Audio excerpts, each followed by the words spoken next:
2017, Martin Hibbert was paralysed from the waist down when he and his daughter Eve were among hundreds injured in the Manchester Arena terror attack.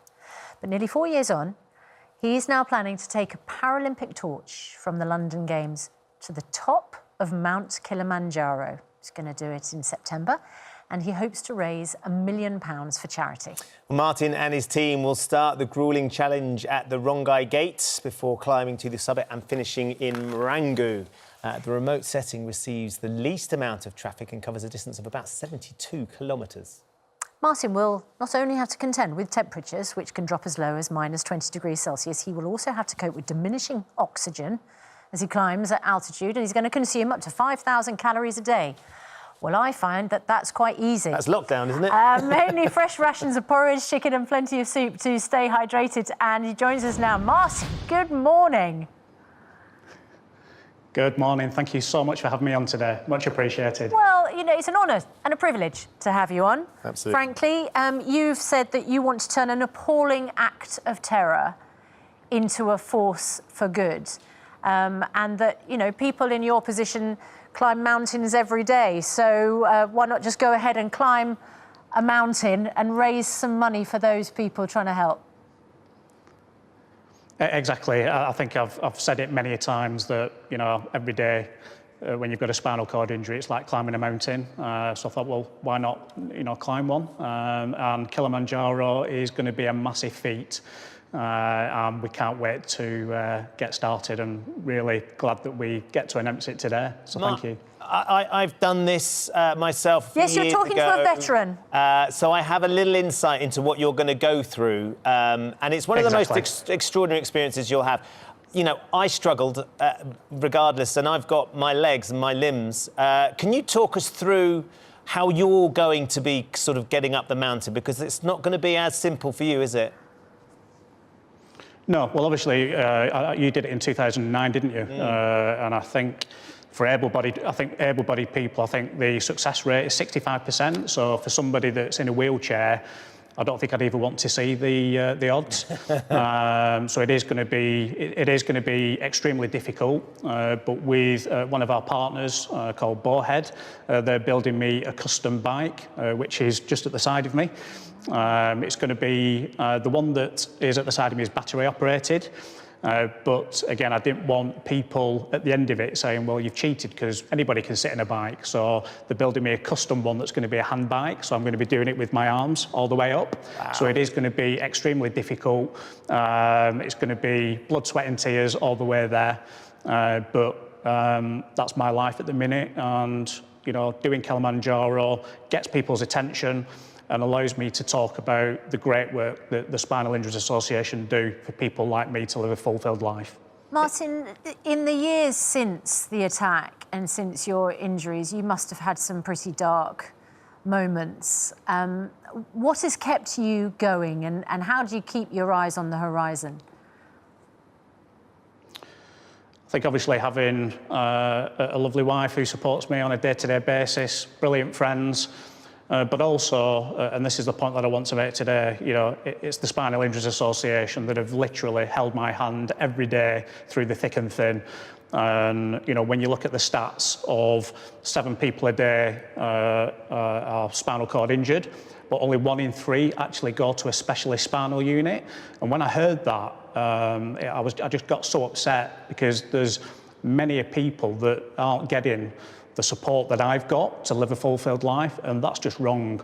So again, Kilimanjaro gets people's attention so that we can start having an honest conversation about what's not happening at the minute for a lot of people with spinal cord injuries, and that's what this climb's about as well. It's getting that message out.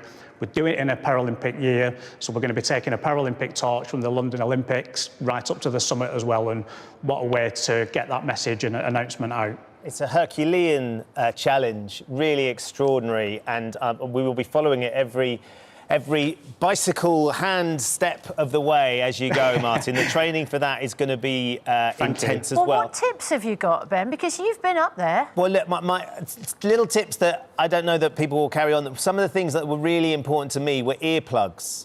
because... You didn't like other people chatting? No, it's not that. No. It's the camp wakes up really early. You'll have struggle to sleep, because as you get higher and higher, it's harder to sleep. And the camp gets up early to get cooking and to get organising, all that sort of stuff. So you want to get as much sleep as you can. And if you're in a tent next to Chris Moyles, he snores really badly. So you want to get earplugs. Helped me get through it. That was my top tip. So hang on a moment. You slept through while everyone else got breakfast ready, got all the supplies for the day. You have guys that take everything up for you, don't you? You're going to be climbing with a big group of support people. Exactly. That support team is absolutely... You don't get there without them.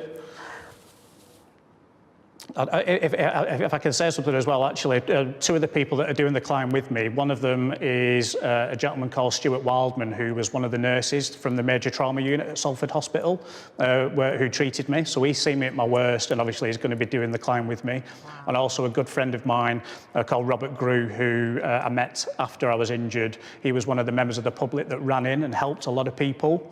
They're going to be doing the climb with me as well, so it's going to be, obviously, it's going to be emotional, me doing it anyway, but to have those two people doing it with me as well is going to be amazing. Yeah. So we well, can't you have a remarkable bond, don't you, with them? I guess, Martin, one last thing before we let you go. I mean, you have this extraordinary positivity, and as Susanna said, you've wanted to take what was a situation that doesn't bear thinking about and make it into something really positive for other people. So you have battled with the support you've had around you every step of the way.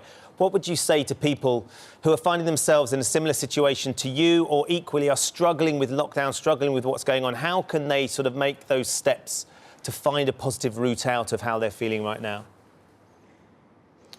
I think with me, again, it's always been, positive thinking. So, everybody's life goes up and down. And I think it's in those dark moments, it's just having that positive mental attitude. Obviously, what happened to me, for an hour or so, I thought I wasn't going to be here anymore. So again, to wake up 2 or 3 weeks later and told, that you're alive, albeit you're paralysed, to have that feeling that you're alive, obviously keeps me going. So again, it's just having that positive mental attitude and, just getting through it, and that's what I do, I've always been brought up, when there's a down moment, there's two ways you can look at it. You can sit and mope about it, or you can get up and fight and, get what's rightfully yours, and that's what I do.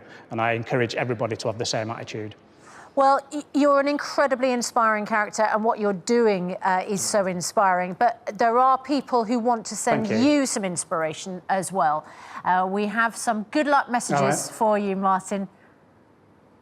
Good luck, Martin Bryan, blessed here. You'll do it 19,336 feet high. What an achievement. Hey, Martin, just want to wish you all the luck for your Kilimanjaro climb. It sounds like it's going to be absolutely amazing. You're my hero. Everything about this extraordinary story is as inspiring as it is humbling. If lockdown is lifted in time, I would love to join you for a training session. Kilimanjaro was one of the biggest challenges that I've ever taken on. It made the London Marathon look like a trip to the supermarket. But it's all about what's up here. I followed your story, I know you're mentally tough, get your nutrition spot on, get your training spot on, and I know that you can make it to the summit and make everyone proud. I'm not sure that helps when Aaron says it's one of the hardest things he's ever done.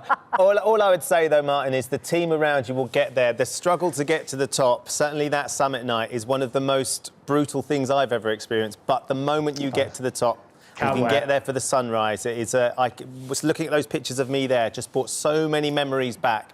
And I can't wait for you to experience that, because you're on top of the world, honestly. It's... Oh, cheers, Ben. It will be awesome, and you are awesome. We really salute you, Martin. and your team. Oh, thank you. Yeah, how fun. What an incredible journey. Can't wait to share it all with you. Yeah, and I know that the viewers will want to share it with you. Thank you so much.